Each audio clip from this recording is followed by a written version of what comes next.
Global franchise है एक television show की जिसका नाम है शार्क टैंक, वो पाकिस्तान आ गया है. So Shark Tank is finally reached Pakistan.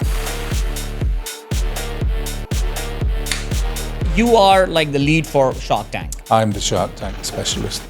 On this show, this season in Pakistan, we'll be looking for something like 26 to 30 investments.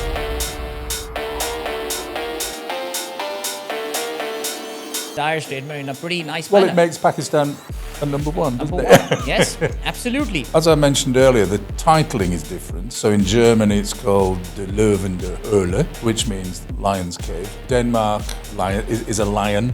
UK is a dragon. Canada's dragon. In a wealthier country, Dubai. And then I was introduced to the Grenlit Studios guys. Shark Tank is a business show. It's an entertainment show. It's a drama. But that, it has another thing, which it's a small word, but it's the word hope, but with a big meaning. It lets people know, there's a path. Everything's on mission. I think we're all there. And if the spirit of the guys is anything to go by, I think we're going to do okay. Inshallah. Inshallah, as we say in Pakistan. Inshallah. You will do well.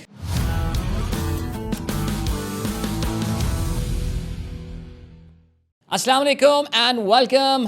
Startup Pakistan के एक और podcast के साथ अदील आपकी खिदमत में हाजिर है. भाई आज की पॉडकास्ट सही मानों में बड़ी यूनिक है, और यूनिक होने की जो बहुत बड़ी वजह है वो ये कि आज हमारे पास पहली बार for the first time in our podcast we have got a guest who is not from Pakistan. He is our guest in Pakistan who is arrived maybe few hours or maybe few days back. We'll hear from him and he's here for few days. And why is he in Pakistan? मैं आपको बताता हूँ जी क्या वजह है. अगर आप पाकिस्तान की एंटरटेनमेंट सीन को फॉलो कर रहे हैं किसी भी सोशल मीडिया प्लेटफॉर्म पे, तो आपको अंदाज़ा होगा कि एक बहुत बड़ी ग्लोबल फ्रेंचाइज है एक टेलीविज़न शो की जिसका नाम है शार्क टैंक, वो पाकिस्तान आ गया है. So Shark Tank is finally reach Pakistan. And Shark Tank Pakistan जो कि उसकी पाकिस्तानी फ्रेंचाइज, जो कि उस फ्रेंचाइज का पाकिस्तानी एडिशन है, वो बहुत जल्दी आपकी टेलीविज़न स्क्रीन्स पर, आपकी मोबाइल स्क्रीन्स पर, आपके लैपटॉप्स पे, आपके स्मार्ट टीवीज़ पे, जहाँ जहाँ आप देखते हैं इन्फॉर्मेशन कंज्यूम करते हैं, एंटरटेनमेंट कंज्यूम करते हैं, वहाँ पे नज़र आ रहा होगा. बहुत दिलचस्प प्रोग्राम होता है. Just in case you do not know, नौजवान मेरे जैसे मिडिल एज लोग, ज़ईफ़ लोग आके अपने आइडियाज़ पिच करते हैं. शार्क्स बैठे हुए होते हैं, एंटरप्रेन्योर्स बैठे होते हैं, फंडिंग करने वाले लोग बैठे हुए होते हैं. वो डिसाइड करते हैं कि आपके बिजनेस में पैसा लगाएंगे या नहीं लगाएंगे. It's a very popular show across the world. In fact I was told that Pakistan is the 51st country where we are going to have this Shark Tank version of our own nation. So we have got a representative from Sony Pictures Television. He is the senior production consultant, international production consultancy, international distribution. He's from UK. He's here in Pakistan, and he is critically evaluating the entire production scene that is going on with Shark Tank Pakistan. So please welcome Arch Dyson. Hello, Arch. How do you do? I'm fine, thank you very much, and thank you for inviting me. You're most welcome, and welcome to Pakistan. Thank you. How's it been so far? Very good. Yeah, we're about to visit the studio today for the first time. All right. So that's when I'll see the set design and the lighting and so on. And I think everybody's a bit nervous about me turning up, but it'll be fine. And then I think we start recording tomorrow for the first batch of entrepreneurs. All right. So you were based in London? Yeah. And you travel all across the world? Yes. So I've rolled out about 30 territories now, 30 versions of Shark Tank. Wow. Or Dragon's Den or Lion's Lair. It's got those three titles. So I've been to every continent. I've just come back from Vietnam. I'm going to Guatemala next. Amazing. To launch there. I don't like to call it the 51st version, by the way. All right. I was saying to the guys last night, I call it the first version of the next 50 to take us to 100. That is very nice. I think that's very well. I would say you've reassembled this entire statement in a pretty nice manner. Well, it makes Pakistan a number one. Number one. Yes, absolutely. So you mentioned about Vietnam. You mentioned about Guatemala. You've been traveling a lot, I believe. Yeah. When do you go home? Well, my wife has got a view on that. Because this particular part of the year, for some reason, has become really busy. Yeah. So there was Vietnam. I'm going to Egypt immediately after this. Right. Then I go to Guatemala. For some reason, it's all bunched up at this time. And to be honest, the reason is that the format is still selling. Yes. You know, it's still being picked up by countries around the world. Right. So it's sort of heading towards the level of Who Wants to Be a Millionaire, which I think is in 129. Amazing. I didn't know there was an 120, but anyway. Yeah, I think there would be. Yeah. I remember CNN used to say you can watch CNN in 205 countries and territories. There we go. So I believe there'll be around 120. So Who Wants to Be a Millionaire is also a Sony Pictures property, It right? is, yeah. So you are like the lead for Shark Tank. I'm the Shark Tank specialist. And do you have an entrepreneur inside you as well? You won't believe how many times I've been asked that question. Okay. Because when I'm in the studio, and I've been doing it now for 14 years, over time, I observe the entrepreneurs, and I've seen lots of them. Yeah. And I look at the propositions and what the product is and what the ask is and what the business plan looks like. All right. And I reckon now I've got about a 95% hit rate on what gets an investment and what doesn't. Wow. So I sort of know what will and what won't. And then I'll get asked by lots of, why aren't you a billionaire? Why aren't you a billionaire? And why aren't you a billionaire? Well, the reason is, you could work it out. I don't have any money. You know? So to be a shark, Yeah. you have to have the resources to do this. And you have to have substantial resources. Because, you know, on this show, this season in Pakistan, we'll be looking for something like 26 to 30 investments from all of the sharks. Not individually, from them all. And when you add that up into a figure, it's a substantial number. Substantial amount, yes. And if you take the whole global picture since Shark Tank began, over the 50 territories that now exist, we've pledged investments in the tank of $1 billion. Amazing. So it's a lot of money. It's a lot of money, yes, especially for budding entrepreneurs and all. So what I've understood, you said you have got a 95% hit rate now. That's what you think. I'm just kidding. That's okay. You know what came to my mind? You know, we're talking about ChatGPT and the large language model. You have turned into a large language model now. So you have been fed with so much data that I put in a startup idea and you come back with a success rate of 95%. I could probably advise you as to whether it was likely to get an investment or not. Brilliant. So I'll come to Shark Tank Pakistan right now, but I really want to focus on your international these travels and your experiences. Tell me about your most favorite startup idea. You listened to that, you heard that, you said, boom. No, there was one. It was a chocolate brand. Okay. And my judgment is based also around what they're asking for and what their the valuation of the company is. Right. So this company had different types of chocolate, you know, milk and chocolate and sweets and all sorts of things. Great packaging, which is a big thing. You know, it was all done well. But they only came in at a very low figure. I think it was about in dollars. It was about $30,000, something like that. And they came in at a very reasonable valuation of 25% equity they were offering in the business. Right. And immediately I went, that's going to go. That's going to happen. Okay. And I tasted the chocolate. And now that's the big bit, isn't it? Tasted great. And why isn't this? So the debate happened, and It's okay. bang, you know, it got an investment straight away. So that was one of my favourite ones. But there's also... And that was which country are we talking Vietnam, about? though. Vietnam, all right, okay. But there's been lots and lots of them, you know, sort of really strange ones sometimes that some of your female viewers might understand this. I was in Slovenia, and they had a machine. They were pitching a machine that you put a coin in, and out came ballet shoes, little slippers, little Ballet little shoes, slippers. all right. And it was for late night use, where women have gone out wearing high heels. All right. They need to go home, but they don't want to walk home in the high heels. Very practical. So you put a coin in the machine and get these little slippers out and go home. And I thought, really? Is that an idea? When I told lots of women back at base, I went, of course it is, absolutely. You know, because you're always falling on your. So true. The stilettos and all, they're very high, of course. Yeah. Yeah. So there's been some talk about the fact that all these investments which are committed, do they really come about? I mean, there are at times, especially about the Indian edition, I heard that maybe, I don't know, the money was somewhere in the air, it never really happened. So how do you counter these kind of questions? Well, what we don't do, or within our organisation, we don't track the performance after the show. Okay. So all we do is we'll set the show up. We'll work with the local producers, the sharks, the entrepreneurs, and so on. We do it. We record it. There is a pledge made in that studio where they will say, "I will give you all the money. I want 25% of the business. Deal done. Shake hands." Da, da, da.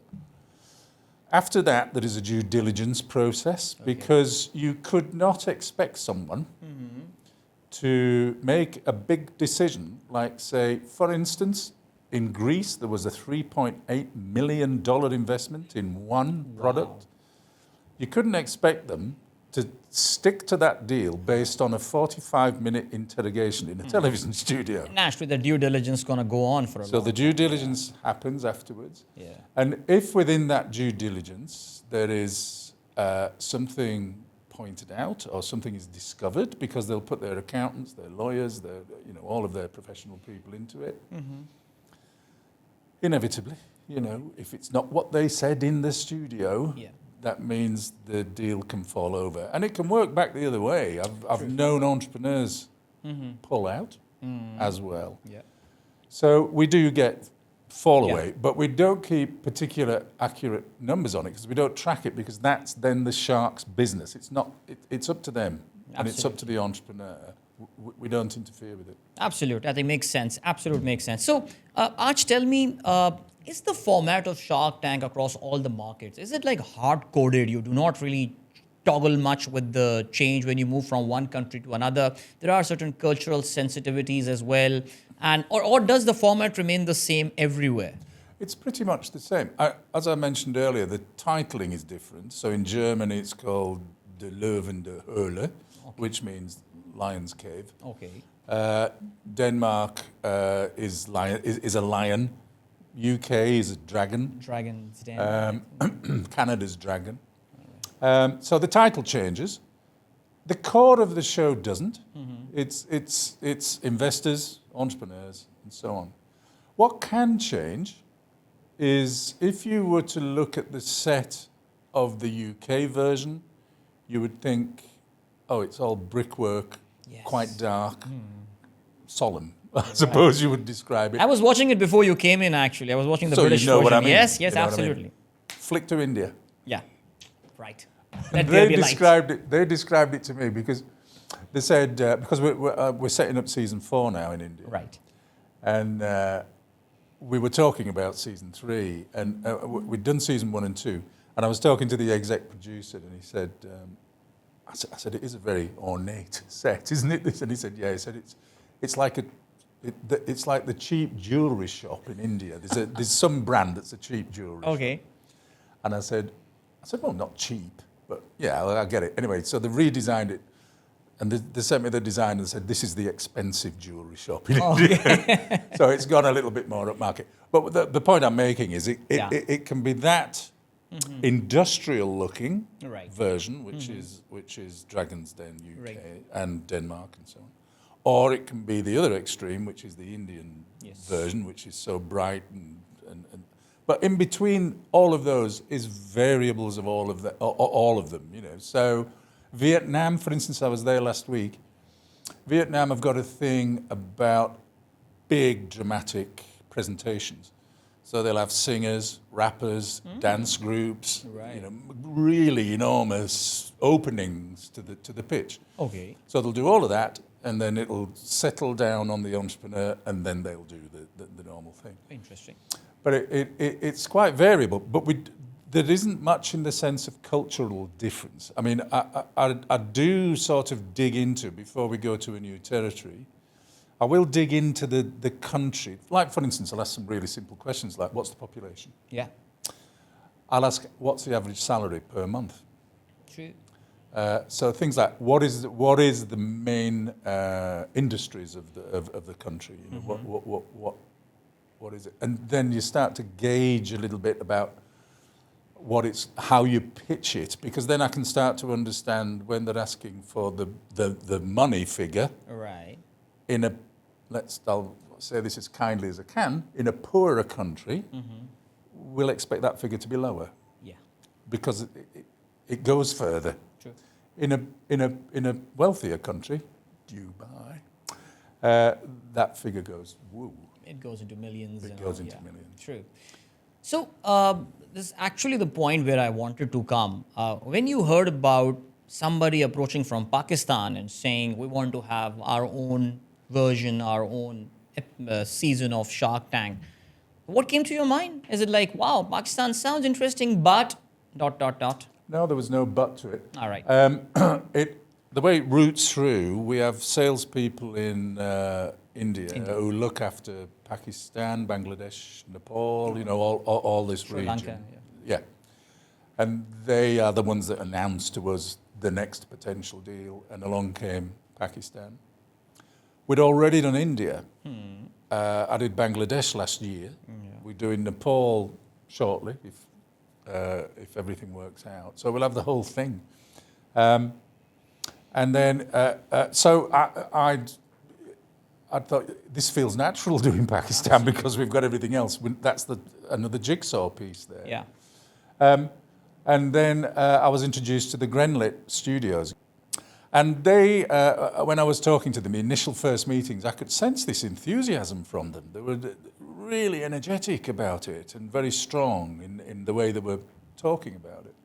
And that immediately, you're magnetized to that sort of character because you know they're going to put the effort in. Right. You know they're going to listen because it's a massive learning curve producing this show. And if you speak to them, they'll tell you how difficult it was. It's like going to university. But they were on it, absolutely on it all the time, and still are. They've pulled the thing together. And I was impressed with another little meeting, which I don't think they know I was impressed with, is we met the Sharks online for the first time, or I met the Sharks online for the first time. Okay. And I was listening to what the Sharks were saying about the Grenlit guys. They were saying, these guys are good, and they've got good spirit, and they've got they've got the right idea in their head as to why we're doing this. True.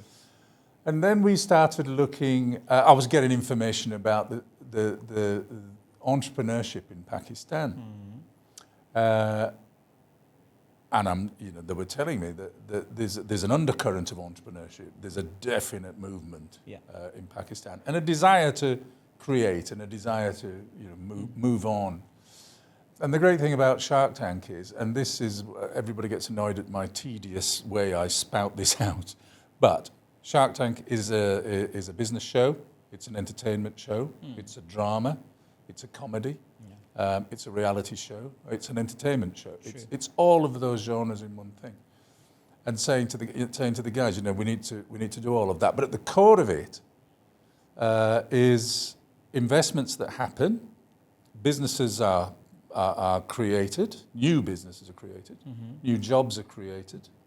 That means income to those people. That puts food on the table and puts the kids in school. Absolutely. So it has that mission, and above that it has another thing, which it's a small word, but it's the word hope, but with a big meaning. Yeah. It lets people know, there's a path. There's a possible way we can go. And if those people can do it, I can do it. I think that's a wonderful point. I think one thing which is lacking, and Pakistan is not unique in that. Access to capital has become very difficult, especially we talk about the startup winter all across the world now. Access to funding, which was perhaps pretty easy maybe 2 years behind, it's not the case right now. And I happen to be, Arch, just to share that with you, I happen to be a part of an entrepreneur WhatsApp group, and I saw a lot of activity and enthusiasm among the participants about Shark Tank. Hey, Shark Tank is coming to Pakistan. And there were congratulatory messages because some of them got shortlisted. So I could really feel that excitement out there. And that was a beautiful thing because perhaps many of them would never ever get this opportunity to pitch this thing. So, which is why I would like you to continue there. How does that really impact the overall entrepreneurism culture in Pakistan and all, Arch? And you have seen that happening all across the world. So that brings in a lot of buoyancy to the entire scenario, perhaps. Oh yeah, and it's a great feeling for me to see this happening. Yeah. And it's interesting when you look at the different types of entrepreneurs, because I think people think that they're all businesses that already exist and so on. They're all quite established, but we try and drive the show and the producers towards much earlier startup people, i.e. people that need seed money. Yeah. Even to a degree where it's just an idea. Just an idea. And I've seen investments happen in just ideas. Sharks have done it. Right. So somebody said, I want to do this. I haven't got the money to do it. My business plan is roughly this, and so on. But because of the character of the person, and this is a big deal on Shark Tank, I'll sidestep a second. When I ask sharks what they're looking for, and I've done this globally, what are you looking for in an entrepreneur? And they'll say, there's the obvious, the product's got to be good, something. They've got to have a decent sense of business and how to structure it financially. But it's the person. Yeah. And it overrides everything else. Sure. The person. So when you get somebody coming in with just an idea, it's possible to get an investment because you shine.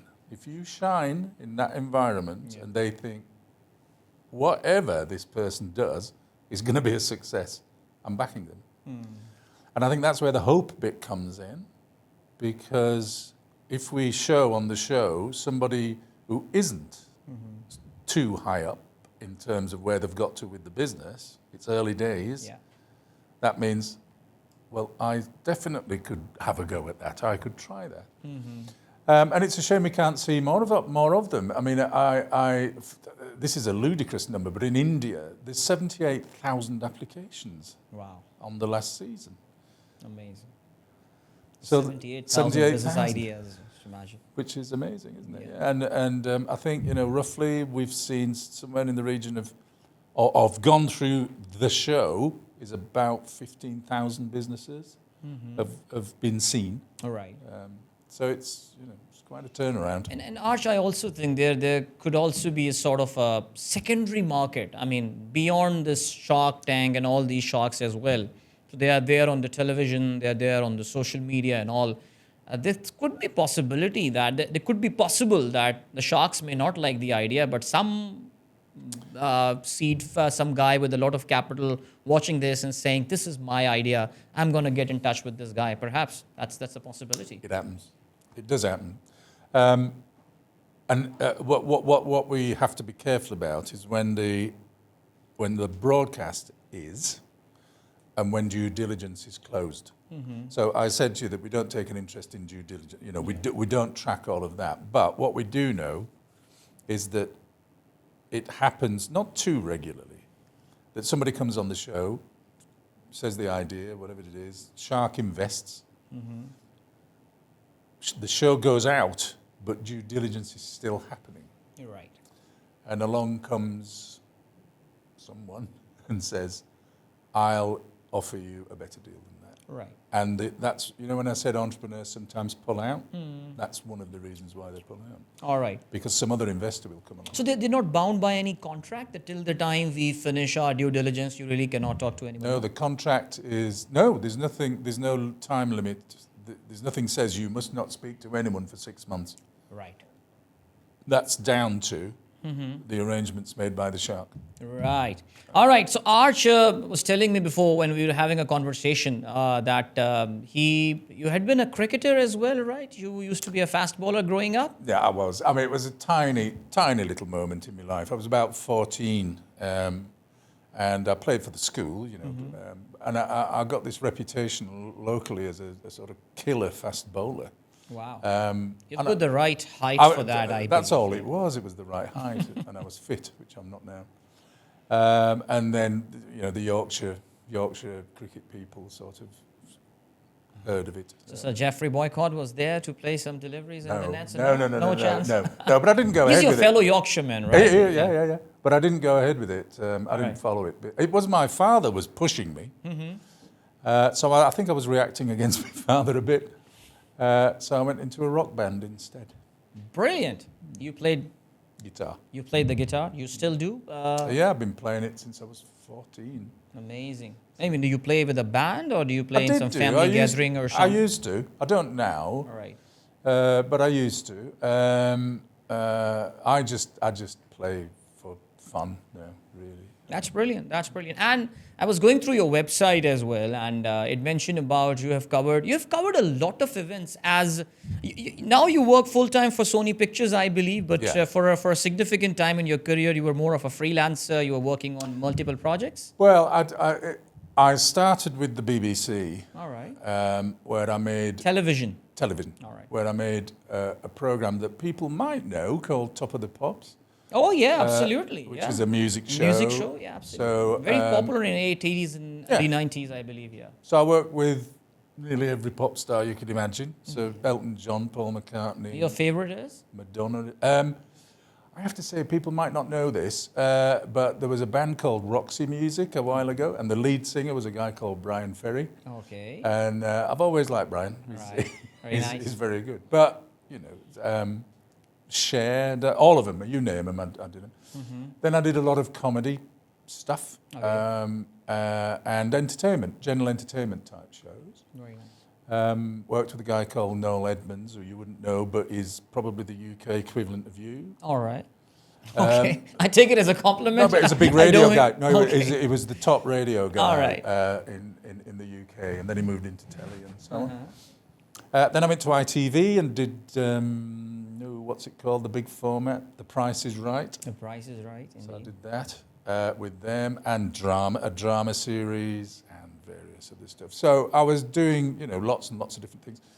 And then I did, as you say, I went to freelance, and for some reason got pushed into sport, which was, I did boxing with David Hay, who was the world champion boxer, and darts. And cricket.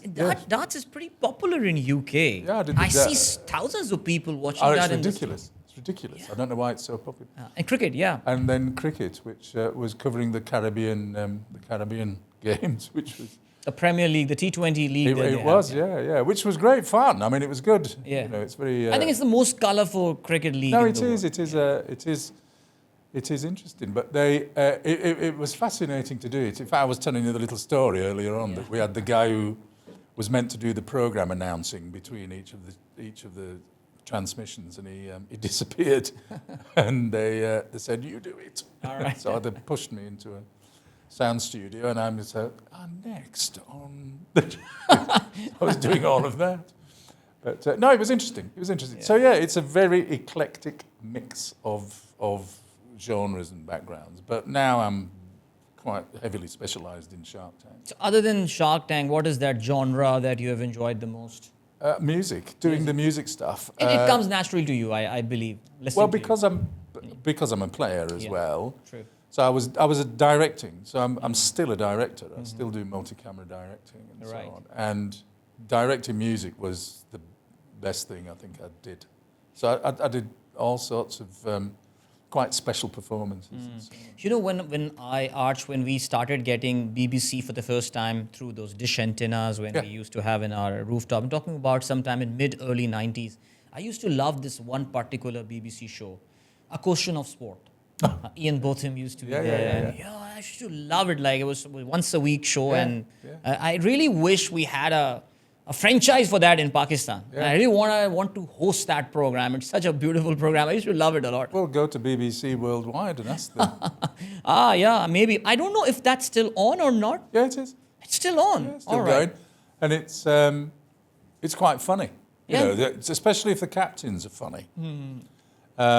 You get a decent sort of comedy going. Yeah, absolutely. But the host has just left, I think. I think the host has just left in the UK. But I'm sure the BBC would No, I'm sure. entertain selling it. Absolutely. So, Arch, we're heading towards the end of the discussion now. And so, what are your expectations? I know, of course, you expect well. You wish Shark Tank Pakistan all the very best. But what specifics that you have in my mind? See, what are those? I would say you've seen Shark Tanks in many countries across the world, growing and all. So what are those important steps that need to be taken? Something that you would recommend to the team here in Pakistan? Kids, follow this line of action, you will be successful. Yeah, I mean, we'll be doing that. We'll be doing that over the next 3 days. Yeah. So, every step of the way, I'll be saying something. Tighten this, tweak this, do that. But the main thing really is to get the spirit into the sharks. We need to make sure they're entertained, make sure that they're tied into what we're doing and interested in what we're doing. Right. And we need them to invest at the end of the day, because without that we have no show. So that'll be the main driver, and making sure the studio is running smoothly and that the entrepreneurs are all good and so on. But I think from what I've heard, and I'm going to the studio later on today, everything's on mission. I think we're all there. And if the spirit of the guys is anything to go by, I think we're going to do okay. Inshallah, as we say in Pakistan, Inshallah. you will do well. So just one thing that came to my mind. So your team from Sony Pictures, you haven't seen the set. Anyone from your team hasn't really been on the ground right now. No, not sure. No, we've seen renders. We've seen we've seen renders and pictures. So does it still excite you when you are entering a new market and let's say you'll be walking into the Pakistan studio for the very first time? Does it still excite you? Oh yeah, it always does. I'll tell you one thing weird. Yeah. Is I always walk down the tunnel. There's a tunnel walk, and stand where the entrepreneurs stand. Right. And to this day, everywhere I go, I shiver when I hit that spot because it's terrifying. And what it's like for the entrepreneurs, I have no idea. But even I've done it so many times, and I stand there and I start shaking on this thing because you're facing your future. Your potential future is in front of you. True. And It could be one of your make or break moments of your life. It'll turn your life. Yeah. Absolutely. Arch, thank you so much. It was very nice talking to you. It's a pleasure. And wishing you a very nice day, and enjoy Pakistani food. Bless you. Thank you so much. So हमारे साथ मौजूद थे Arch Dyson, senior production consultant, Sony Pictures, London से यहाँ पर UK से इधर आए हुए हैं, और शार्क टैंक पाकिस्तान, जिसका आप startup Pakistan, we are the official partners of Shark Tank Pakistan. So हमारे तमाम social media pages, whether it's the YouTube, it's the Instagram, Facebook, TikTok, हर जगह you will be hearing a lot about Shark Tank Pakistan as this season starts. जैसी on air online होना शुरू होता है, startup Pakistan पे आपको काफ़ी ज़्यादा नज़र आ रहा होगा. I'm very excited about it. I'm pretty sure the entrepreneurial community, the startup community of Pakistan is pretty excited about it. And let's wish them all the very best. इंशाल्लाह अगली पॉडकास्ट के साथ आपका मेज़बान अदील एक बार फिर से खिदमत में हाजिर होगा. तब तक के लिए अल्लाह हाफ़िज़.